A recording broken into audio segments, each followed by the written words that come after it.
my brother President Mohamed Abdullahi Mohamed Farmajo, and Deputy Prime Minister, Chief Justice, distinguished guests, ladies and gentlemen.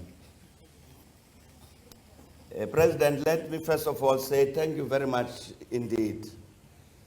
for receiving us in Somalia, this delegation. walaalkii mudane madaxweyne maxamed cabdullaahi maxamed farmaajo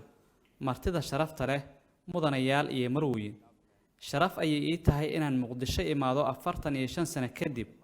waxaan halkan joogay 1974kii xilligaas Soomaalidu waa ay mideysnaayeen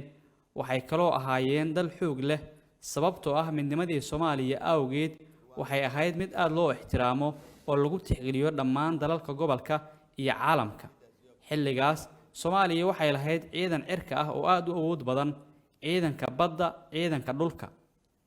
ciidankii qaranka Soomaaliya ee xilligaas waxay qayb ka ahaayeen ciidamadii ammaan sugidda ee Afrika Soomaaliya waxay safka hore kaga jirtay taageerada dadaalada dhaqdhaqaaqyadii xornimadoonka ahaa ee ka jiray qaaradda Afrika Soomaaliya waxay ahayd dal ay majeertaan dalalka kale ee Afrika magaaladan aynu hadda joogno ee Muqdisho waxay ahayd meel nadiif ah oo qurux badan dadka Soomaaliyeed waxay ahaayeen kuwa leh qab markii dagaalkii sokeeyay ka qarxay Soomaaliya 1991kii waan ooyay sababtoo ah waan garan karay natiijada ka iman karta marka la kala qaybsamo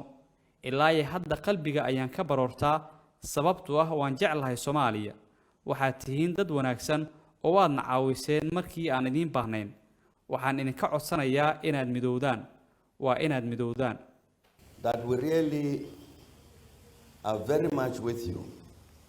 as you strive to overcome the problems that Somalia has been suffering from, and we're quite convinced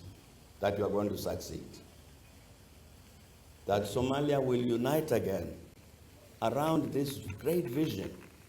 of a Somalia, that Somalia, of which the whole continent was very proud.